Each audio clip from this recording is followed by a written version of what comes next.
ऋषिकेश, क्या माहौल लग रहा है? और अगर मध्य प्रदेश के चुनाव को देखें तो कुछ ऐसे फैक्टर्स हैं जो चेंजिंग फैक्टर्स हैं, जिसमें हमने आधी आबादी की बात की। आदिवासी वोटर्स की अगर हम बात करें तो देखिए, आदिवासी वोटर्स को आप संजीवनी भी कह सकते हैं और एक ऐसा भी कह सकते हैं कि वो पूरी तरीके से राजनीतिक समीकरण को बदल सकता है। आपको क्या लग रहा है? आप वोटर्स के पास जाएं, इससे पहले मैं आपसे समझना चाहूंगी, आदिवासी फैक्टर, दलित फैक्टर, ये मध्य प्रदेश में कितना काम कर रहा है?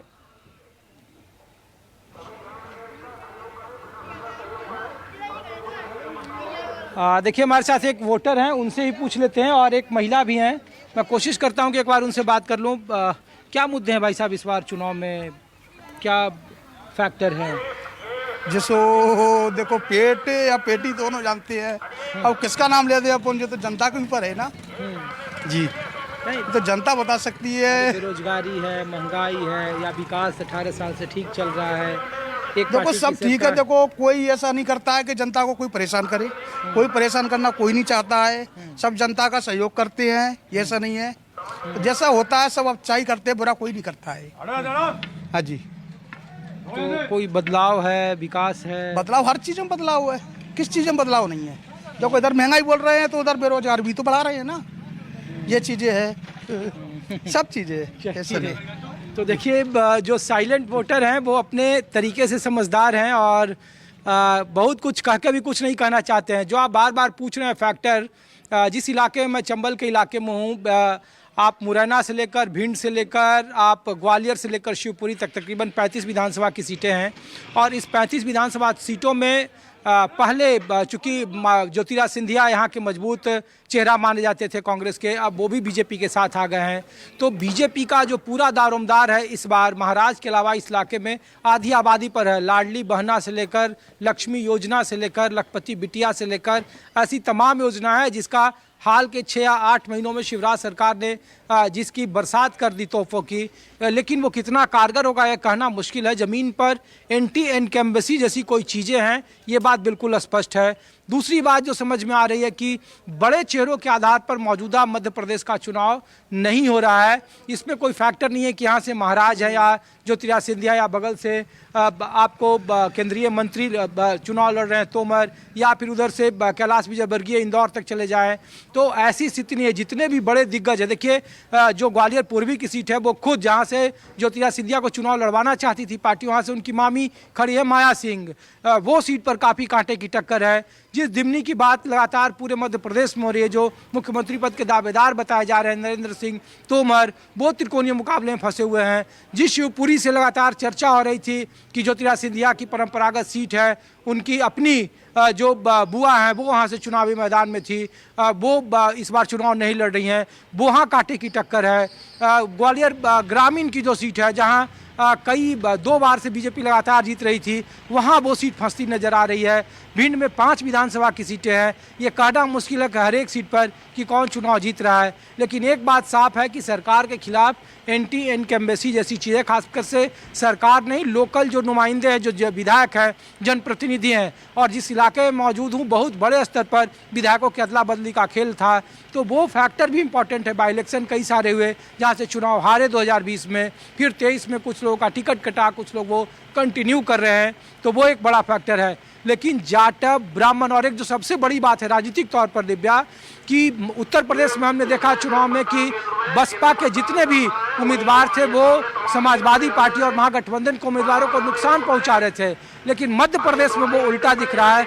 मध्य प्रदेश में जहां जहां बसपा के उम्मीदवार हैं, वो मैक्सिमम जगह, जो मेरी राजनीतिक समझ कहती है, वो मैक्सिमम जगह भारतीय जनता पार्टी का नुकसान कर रहे हैं। प्रत्यक्ष या अप्रत्यक्ष तौर पर कांग्रेस के लिए राहत की बात है। इसीलिए यहाँ लड़ाई कांटे का है। बसपा भले ही कहीं दिख नहीं रही है, लेकिन जिन सीटों पर है वो बीजेपी का जाका खराब कर रही है। ठीक है, बहुत अच्छे से आपने समझाया ऋषिकेश, आपका शुक्रिया। आपके साथ आप बने रहिए लगातार हमारे साथ। अब सीधा रुख कर लेते हैं ग्वालियर का, जहां से हमारे संवाददाता कर्ण मिश्रा जुड़ गए हैं और आपको हम लगातार अपडेट भी दे रहे हैं। देखिए किस तरीके से दांव पर है दिग्गजों की किस्मत। सतना की अगर बात करें, गणेश सिंह और कांग्रेस से सिद्धार्थ कुशवाहा। जिस तरीके से बीजेपी ने इस बार एक नया एक्सपेरिमेंट किया है, महासचिवों से लेकर केंद्रीय मंत्रियों को विधानसभा का टिकट दिया है, ये फैक्टर कितना काम कर पाएगा। और देखिए, सीधी विधानसभा सीट की हम बात कर रहे हैं जहां से रीति पाठक हैं चुनावी मैदान में। अब सीधा रुख कर लेते हैं ग्वालियर का। ग्वालियर जो विधानसभा सीट है, जाहिर तौर पर वो एक चेंजिंग फैक्टर के तौर पर उसे देख सकते हैं। पिछले विधानसभा चुनावों में हमने देखा किस तरीके से उसने जो समीकरण है वो पूरी तरह से बदल दिए, या यूं कहें कि मध्य प्रदेश विधानसभा का तख्ता पलट कर दिया। क्या देख रहे हैं आप? क्या लगता है आपको, जो अगर ग्वालियर संभाग की बात की जाए, ज्योतिरादित्य सिंधिया, उनके कई समर्थकों को बीजेपी ने चुनावी मैदान में उतारा है, यानी उनकी प्रतिष्ठा दांव पे है। साथ ही साथ नरेंद्र सिंह तोमर केंद्रीय मंत्री, और उनको चुनावी मैदान में उतारा गया। गोविंद सिंह राजपूत प्रदेश अध्यक्ष, यानी कि तमाम दिग्गज ग्वालियर से चुनावी मैदान में है या उनकी प्रतिष्ठा दांव पर है। ये फैक्टर कितना काम कर रहा है? क्योंकि हमारे सहयोगी ऋषिकेश बता रहे हैं कि बहुत ज्यादा वो फैक्टर काम नहीं कर रहा है। चुनावी मुद्दे, लोकल मुद्दे, उसी को देखकर लोग जो है वो वोट कर रहे हैं। आप क्या देख रहे हैं? देखिए, जिस तरह से ग्वालियर चंबल अंचल को अभी तक देखा गया है, इसे मध्य प्रदेश में सत्ता की चाबी कहा जाता है। और जैसा कि मैंने इससे पहले भी जिक्र किया था कि 2018 में कांग्रेस की सरकार बनाने में इस ग्वालियर चंबल अंचल ने महत्वपूर्ण भूमिका अदा करी थी। और वहीं 2020 के जब हम समीकरण देखते हैं, जब उपचुनाव हुआ उसके बाद 16 सीटें बीजेपी के पास थी, 17 सीटें कांग्रेस के पास थी, 1 सीट बीएसपी के पास रही। यानी साफ तौर पर इस मुकाबले में भी देखें तो कांग्रेस एक अंक के साथ आगे रही है। लेकिन अगर साफ तौर पर हम पूरा ओवरऑल फिगर देखें, ग्वालियर चंबल अंचल में 14 ऐसी सीटें हैं जहां पर बीजेपी और कांग्रेस दोनों के ही दिग्गज चुनावी मैदान में है। 6 कैबिनेट मंत्री प्रदेश सरकार के चुनावी मैदान में है, 1 केंद्रीय मंत्री चुनावी मैदान में है। इसके अलावा कांग्रेस के दिग्गज, यानी साफ तौर पर कहा जा सकता है नेता प्रतिपक्ष डॉक्टर गोविंद सिंह लाहर सीट से चुनाव लड़ रहे हैं। इसके अलावा कांग्रेस के प्रदेश के कार्यकारी अध्यक्ष रामनिवास रावत, इसके साथ ही कांग्रेस के कद्दावर नेता कहे जाने वाले दिग्विजय सिंह के भाई लक्ष्मण सिंह और उनके बेटे जयवर्धन सिंह, ये भी इसी ग्वालियर चंबल अंचल से आते हैं। यही वजह है कि मैच इसको सिर्फ बीजेपी तक सीमित नहीं रखा जा सकता।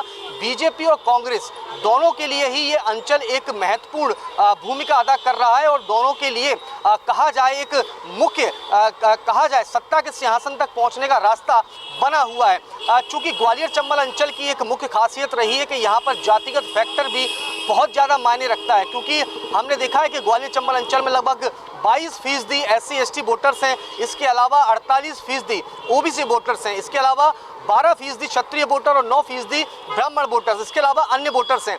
लेकिन जिस तरह से 2018 के समीकरण रहे थे कि यहाँ पर दलित वोटर्स की नाराजगी, जो 2 अप्रैल का एक बड़ा दंगा हुआ था, उसका असर सीधा भारतीय जनता पार्टी को नुकसान के रूप में देखना पड़ा था। क्योंकि मध्य प्रदेश के ग्वालियर चंबल अंचल और ग्वालियर चंबल अंचल से जुड़ा हुआ उत्तर प्रदेश और राजस्थान, ये दोनों राज्यों की सीमा भी पास में लगी हुई है। यानी सीधे तौर पर इन राज्यों की सियासत का असर भी यहाँ देखने मिलता है। यही वजह है कि हमने देखा कि जातिगत फैक्टर यहाँ पर मायने रखते हैं। इसके बाद भारतीय जनता पार्टी ने जो अपना चुनावी पूरा खाका तैयार किया था मैदान में उतरने के लिए, हमने देखा था अलग अलग समाज के कल्याण बोर्डों का गठन किया गया।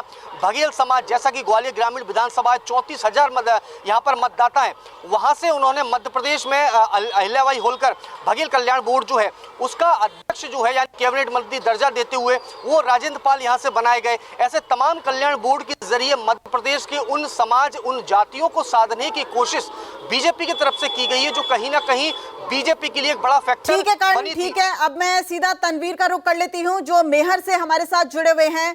तनवीर, वहां पे क्या है वोटिंग परसेंटेज? सतना जिले से अलग होके मेहर को बनाया गया और मध्य प्रदेश संभाग से अलग होके इस सीट को देखा जाता है। इस सीट को कैसे देखा जाए? यहाँ पर क्या चुनावी मुद्दे हैं? वोटिंग परसेंटेज की अगर बात करें तो वोटिंग परसेंटेज क्या है यहाँ पर?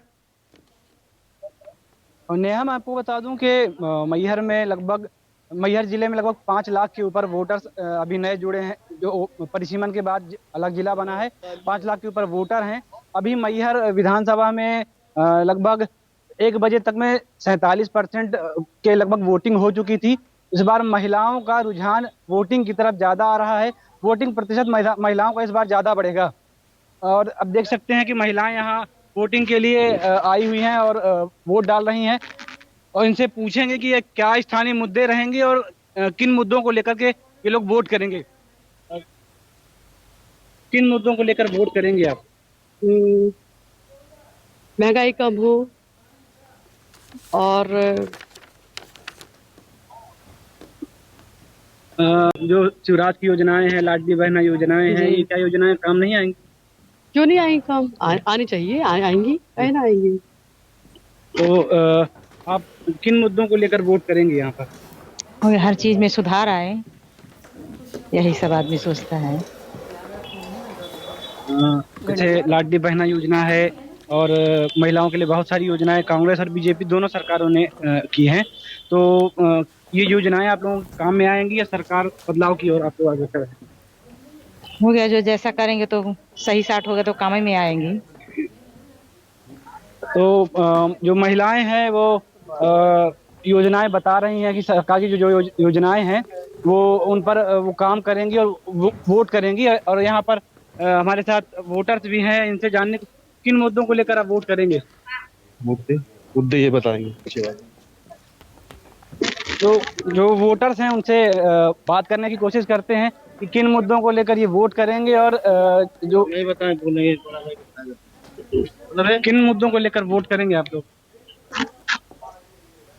ठीक है, बहुत बहुत शुक्रिया तनवीर मेहर से जुड़ने के लिए, और आप सभी का बहुत बहुत शुक्रिया। लेकिन देखिए, लगातार मध्य प्रदेश की 230 विधानसभा सीटों पर मतदान जारी है, वहीं छत्तीसगढ़ की 70 विधानसभा सीटों पर मतदान जारी है। तमाम दिग्गजों की किस्मत इस वक्त ईवीएम में कैद हो रही है। 3 दिसंबर को जब परिणाम आएंगे तब पता चलेगा किसकी जीत होगी या किसकी हार। लेकिन इस वक्त सबसे बड़ा काम यह है कि आपको अपने मताधिकार का इस्तेमाल करना है। न्यूज़ 24 लगातार आपसे यह अपील भी कर रहा है। फिलहाल रुकते एक छोटे से ब्रेक के लिए, लेकिन खबरों का सिलसिला लगातार जारी। आप देखते रहिए न्यूज़ 24।